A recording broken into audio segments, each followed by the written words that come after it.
So let's talk about The Big Sick, which is a movie that I didn't see in theaters, and I really, really should have seen this in theaters because I had this stupid bias thinking that just because it's a romantic comedy, it's not probably not going to be good.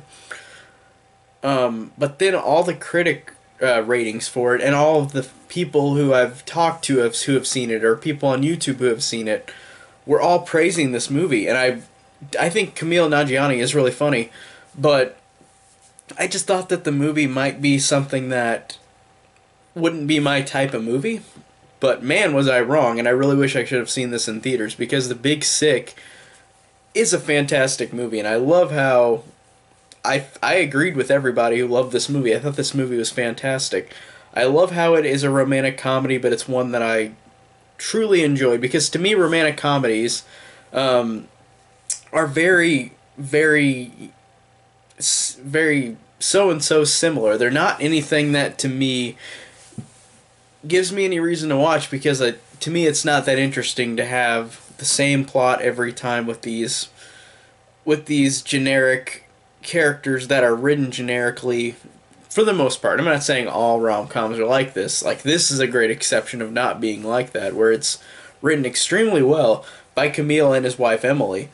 And I really loved how it just portrayed this romance between Camille and Emily, except for the actress Zoe Kazan is playing his wife in this movie. She's not actually in the movie, his real life wife, but the way that it's written, the way that these characters have such great chemistry in this movie, like, that's another plus to me because romantic comedies, to me, usually the ones that aren't good or are pretty bad, I usually take out of them that they're bad because these actors don't have great chemistry or it's not written well enough. And I think that, again, this is an exception. It's very well written and the characters are very enthralling and very interesting.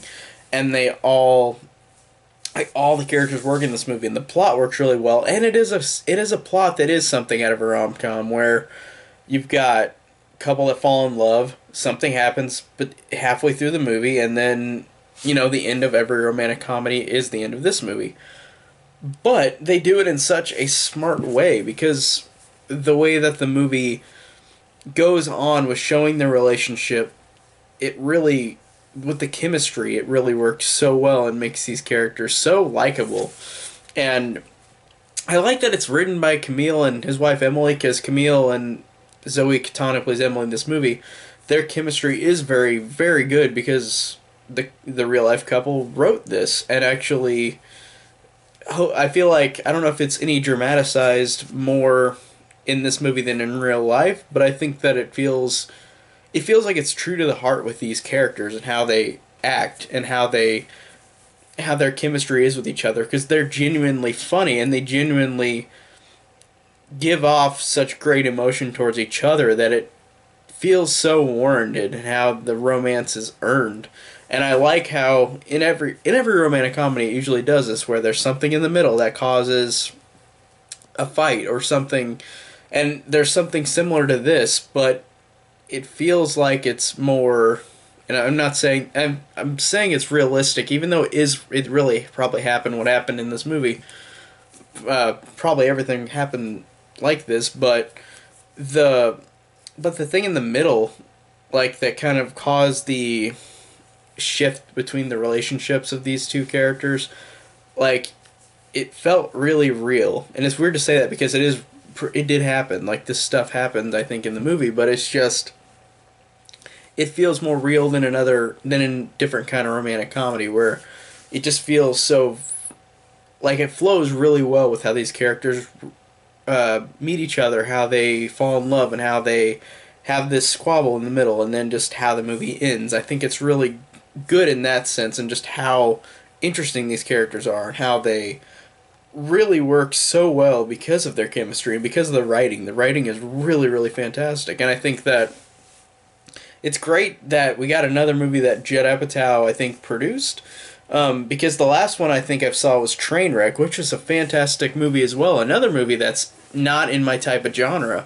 It's a rom-com too, with Amy Schumer, and it was really, really fantastic too. And I love how Judd Apatow like his stuff that I've noticed that has come out, all of it is something that doesn't just relate to quote unquote a chick flick or a movie that just like isn't greatly written. I love how he uses this type of genre, and the people involved with him use this type of genre and make it something better than a typical romantic comedy. Like this and Trainwreck work really well as these really, really genuinely funny movies because of the actors involved in the chemistry and the writing. Like those are really strong reasons why this to me works so well more than a typical romantic comedy, because typical romantic comedies, like I said, are just very bland and feel processed and feel fake. And I'm not saying every one of them do, because there's exceptions, like I've said with this movie, but just fantastic all around this movie. It worked very well. The jokes were really, really good. One of my favorite joke in the movie was whenever Camille is talking to Emily's parents, played by Holly Hunter and Ray Romano, and they're asking him, like they're making small talk, and ask him, what do you feel about 9/11? And he says, anti. And then I love his response because he makes it seem so deadpan on purpose. But Camille says, yeah, I feel anti about it. We lost 19 of our best men. And I thought it's a tasteless joke because of like 9/11. It's very tasteless, but it was so hilarious coming out of his mouth, saying that reaction he said. Like, that genuinely got me. And then my other favorite comedic moment in this movie is whenever he flips out at the guy trying to get a cheeseburger with 4 slices of cheese, and then the guy tells him no and doesn't understand, and then Camille flips out and screams at him and then throws a garbage can, and then the reaction is so funny because the guy working at the stand to the microphone, whenever he comes up to him and throws the trash can at him, the guy working there says, "This is just my first day." Like that made it so funny because it was funny already because Camille was freaking out, but then it made it even more funny that this guy started his first day there and didn't know what to do, like he didn't understand. So I thought that was really great too. It has a lot of great moments like that. Like I said, and all the performances are really, really great. Camille is great. Zoe's great. Holly Hunter's great, and Ray Romano's great. Holly Hunter, I think she's already a great actress, but in this movie, she's so genuinely funny, and I like how I like her and Ray Romano's kind of story, because they have a story too in the movie, and I think that it works really well with the performances, because you got 2 great performers in this movie, or an actor and a performer, because Ray Romano does mostly comedy, and Holly Hunter's a great actress, but I don't see her do much comedy, and I think that she was really genuinely funny in this, and I just loved her reaction to all this stuff going on, because she and Ray Romano's character get kind of stuck in a situation, and they've got to talk to Camille a lot, and I like how they talk to him and their banter, and I like how it kind of grows with those 3 characters. It's really great. It just, all performances are great in this movie, and I think that, oh, and then we've also got like Bo Burnham, and I don't know what the other girl's name is, but the other 2 comedians that are his friends. I guess they're friends in real life, but it's so cool seeing all these great actors and performers in this movie, and they all work very well, and the characters are all so well written and so interesting, and the acting is great, and the comedy is so great. And to me, that's a big accomplishment for me personally, because I don't care for rom-coms much, especially the bad ones, and this one is not. This is the exact opposite of that, just because it is so well written and has great characters and comedy that feels genuine and doesn't feel processed. It works so well on all those levels. So I'm glad I saw it. I really am, and I really wish that I could have seen it in theaters, but what can you do? I still saw it.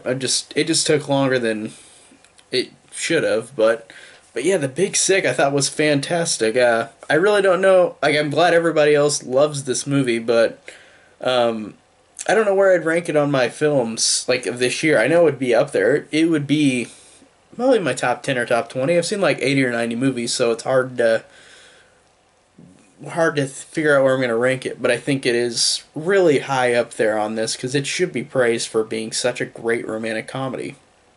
But I thought it was fantastic. Thanks, guys, so much for watching, and I'll talk to you next time.